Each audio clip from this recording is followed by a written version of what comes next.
Hello everybody. In this video I planned on getting the rear end in the car, but I don't know if you can hear the background noise. We're on like crisis alert for sleet and hail, and today's Sunday morning, or today's Sunday afternoon. I woke up today thinking I was going to go out and get some progress done on the car in the morning, and the power had gone out. That's the current situation. It's like 25 degrees out and it's freezing rain. Power finally came back on. I run around this morning trying to get propane and stuff for a little sunflower heater to keep going in the house to keep the dogs warm, because they're spoiled. But we're gonna get everything up and going. I already detabbed this rear axle here, took all the tabs off of it. I gotta clean it and then weld the axle tubes into the housing on it. I'll get some video of that, and then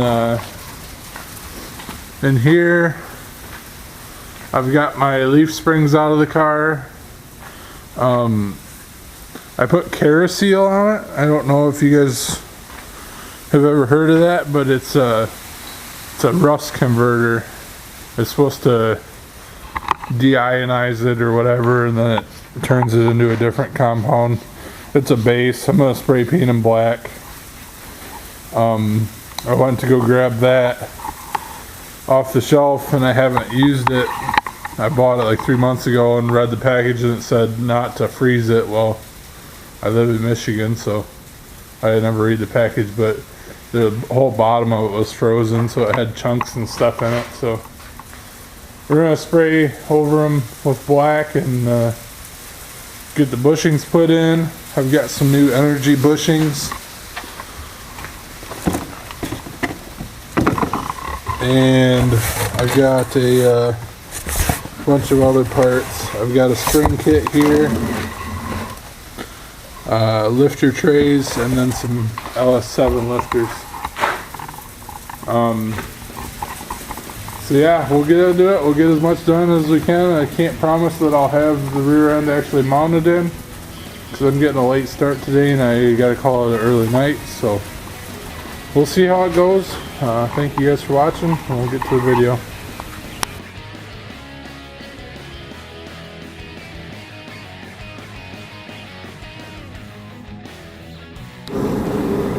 I wanted to show you guys that the tank does fit between the frame rails sideways like this, so I am going to mount it like this.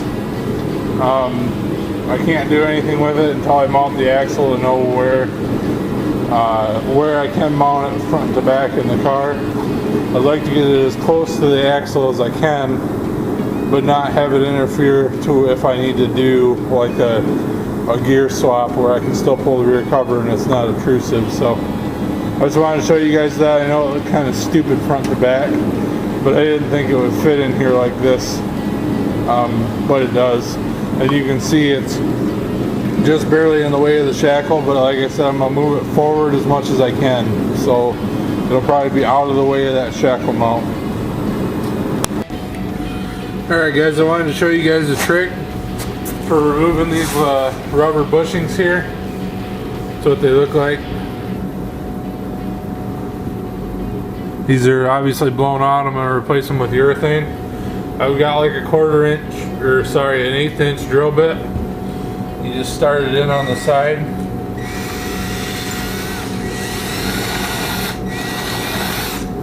Of course, it's not going to work when I have it in front of the camera. There we go.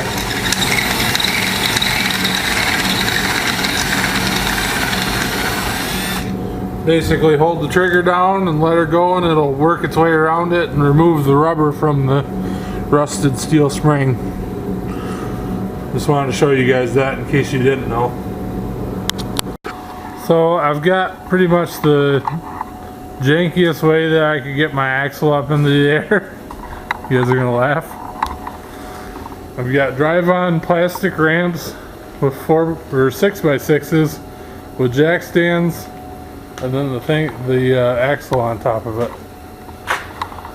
So what I'm going to do is tack this in 4 places on each tube, 90 degrees apart, and then I'm going to go ahead and weld 90 to 90, and then move 90 to 90, and then move 90 to 90, and then 90 to 90, so total of 360.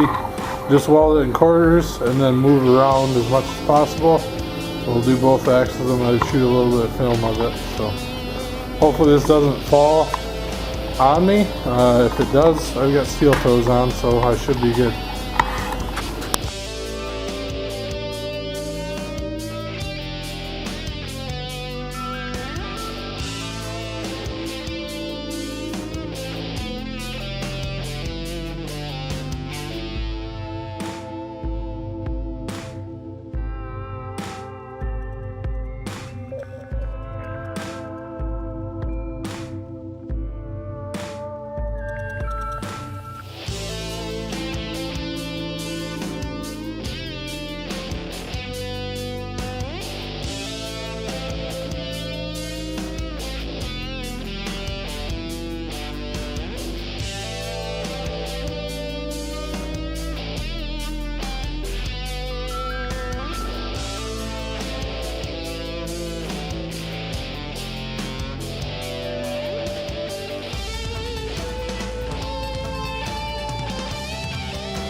Alright, so I got one weld the whole way around.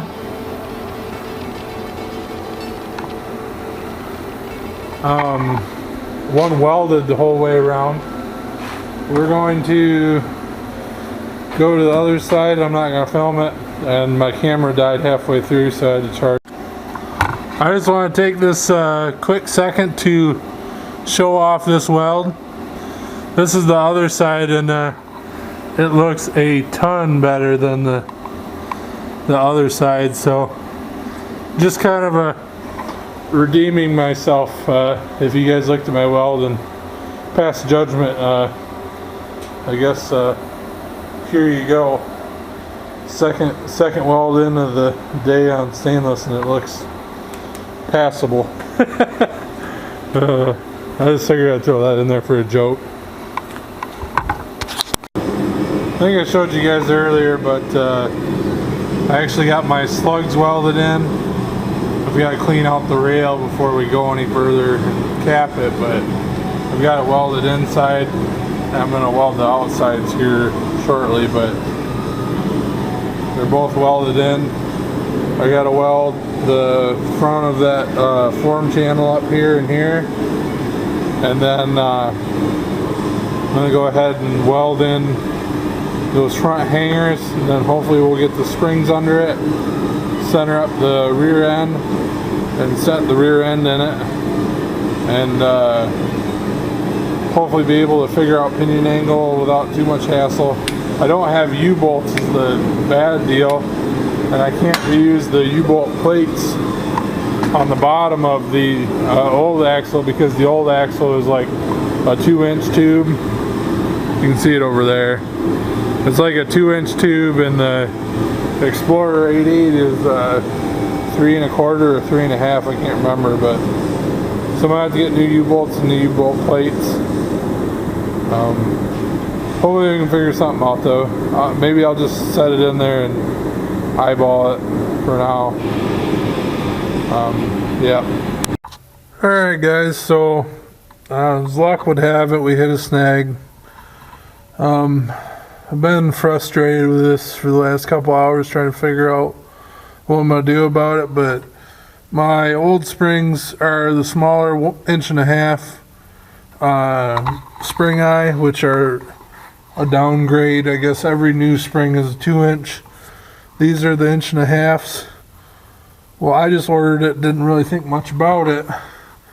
The holes in this hanger are 5/8. These are 1/2-inch hardware. So, unfortunately, as luck would have it, the 2-inch come with 5/8 hardware to fit these hangers. And no one sells an upgrade version of this to do the bushing on the inside of this to 5/8. Make a smaller bushing and more of a 5/8 sleeve to go through here and fit 5/8 hardware. And they actually do sell one, but they sell a kit with a whole new front. These bushings up here and the ones in the back with shackles, it's like $100. They don't want to play ball with me on just giving me a set of the fronts. I said that they were for replacements and they didn't believe me, which I probably wouldn't either, but I gotta try to figure out a way around it. I'm not paying $100 for something I don't need. So we're stuck there until I can figure something out on it. I've got these welded in a bit. I still need to do more welding on it, but I really wanted to put the axle under it and see how it looked, but we didn't get there, so we'll keep struggling at it and see what we can figure out, even if I need to go do a rubber bushing in the front. The guy said something about shaving down this bushing, this centerpiece in a lathe, and I told him, I said there wouldn't be nothing left of it. It's only, I don't even know, it's probably 1/8-inch wall, so it'd be a 16th-inch wall. It'd be like paper thin by the time, if it ever rusted, it'd be gone. Oh. So yeah, that's where we're at. I've got and I about burned a hole in my hand right here. I had a big old piece of slag get between my hand and the welding lead, and that was quite fun. I had to actually hook it on and scrape it off because it was melded into my hand. Yeah, I really wanted to get this under the car this week, but luck and Mother Nature just aren't on our side, so we'll finish the video here and we'll show you next week, hopefully, if I can find that bushing. If not, I'll have something else for you. I never did show you guys how the rest of these turned out. I don't think I did. Nice, right? My little octopus over here. You guys probably seen this in the earlier video when I was welding. But yeah, alright, well, we'll see you on the next one. Wish me luck. I appreciate you guys watching, and I'll see you on the next one.